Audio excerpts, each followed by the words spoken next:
अब हम अपने गुरुवर स्वामी अवधूत संत स्वामी आनंद जी महाराज को निवेदन करेंगे, विनती करने के अपने उद्गार इस अवसर पर व्यक्त करने के लिए।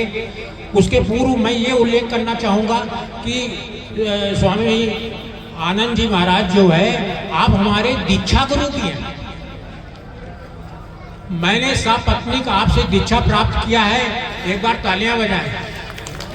और दीक्षा आसानी से नहीं मिलती है। ध्रुव को भी दीक्षा देने के पहले नारद जी ने उनका इंटरव्यू लिया था। तो गुरुवर ने जब प्रथम बार दूरभाष पे संपर्क हुआ तो गुरुजी ने कहा कि पहले हम आपका साक्षात्कार लेंगे।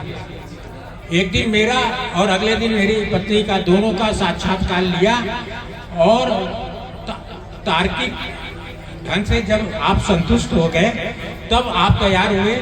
और हमें आज बहुत ही इस बात का संतोष है। मैं चाहता भी था कि गुरुवर ऐसे हों कि लोग स्थानीय हों, जब हम चाहें तो मिल सके, अब संपर्क कर सके, दूर ना जाना पड़े।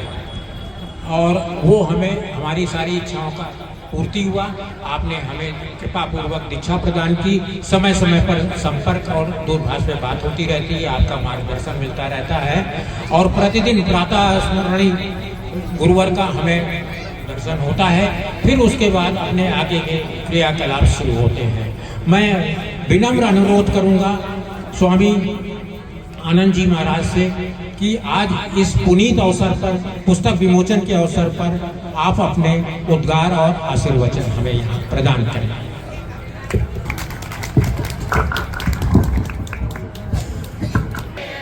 जय जय।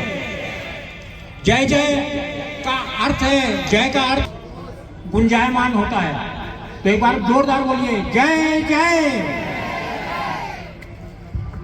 देखिए, तो तिवारी जी को ढेर सारी शुभकामनाएं कि इतनी छोटी सी पुस्तक में इतनी ढेर सारी चीज़ें इन्होंने भर दी, सब कुछ लिख लिया। शायद हम लोग जितना बताएंगे उससे ज़्यादा ये लिख चुके हैं। ये पंच कैलाशी भी हैं।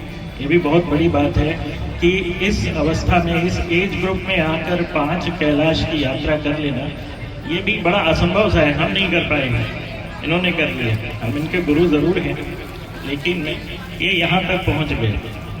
दूसरा, कोई भी पुस्तक जब कोई व्यक्ति लिखता है तो उसकी अंतर यात्रा होती है। इसका सच में जो ये कल्पवासी अंतर यात्रा है, ये जो लिखा गया है शीर्षक, ये बिल्कुल सही है। तिवारी जी ने अपना सब कुछ, जो कुछ भी इन्होंने, इनका अनुभव था और जो कुछ भी क्लोजली इन्होंने देखा, वो सारी चीज़ें इन्होंने इस पुस्तक में रख दी है। और ये जरूर सभी के लिए एक मार्गदर्शन का कार्य करेगी। मेरा यही कहना है कि जो कुछ भी इसमें लिखा है, इसको ध्यान से पढ़िए। केवल ऐसे नहीं कि एक पुस्तक है और इसको पढ़कर रख देना है। इसको ध्यान से पढ़िए और इसको अपने जीवन में उतारने के लिए कोशिश करिएगा। दूसरा, आप सभी नित्य पूजा अर्चन करते ही हैं। इस समय जो सबसे ज़्यादा ज़रूरी है कि ये एक तिवारी जी की बात नहीं है, ये आप सभी के लिए है कि जब प्रातः काल में उठते हैं और रात्रि में सोते हैं, तब तक आप कितनी बार अपने इष्ट को याद कर रहे हैं, ये बहुत आवश्यक है। यहाँ आपने सुबह पूजा की और उसके बाद दिनचर्या में आपको कभी याद नहीं आ रही है भगवान की, ठीक है, अपने कार्यों में व्यस्त हो गए। व्यस्तता में भी थोड़ा सा समय, 2 मिनट लगते हैं, एक बार आंखें बंद करिए, अपने इष्ट के दर्शन करिए। देखिए, उसी से सब कुछ मधुर हो जाएगा, जीवन में सब कुछ सही हो जाता है। तो मेरा यही कहना है कि अगर आप सनातनी हैं, आप नित्य पूजा अर्चन हिंदू हैं, अपने आप को कहते हैं, तो आप सभी को एक बार ये सोचना चाहिए कि हमारी जो दिनचर्या है उसमें हमारा इष्ट कहाँ है, किधर है। कल्पवास जो इसका शीर्षक है इस पुस्तक का, आप उसको शायद देखते होंगे कि यहाँ किसी क्षेत्र में आकर के और आप कई दिनों तक रहते हैं, नियमित रहते हैं, ऐसा नहीं है। इसका एक और मतलब है कि सब समान है। आपने कभी ध्यान दिया, कल्पवास क्षेत्र में सभी एक साथ रहते हैं, कोई भेदभाव नहीं है।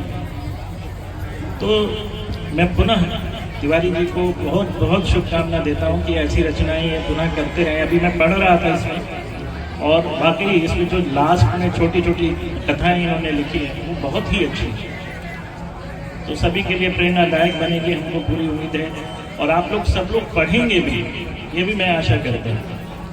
ठीक है, मैं अपनी वाणी को यहीं विराम देता हूँ क्योंकि समय कम है, और पुनः हम लोग फिर मिलेंगे किसी मंच पर।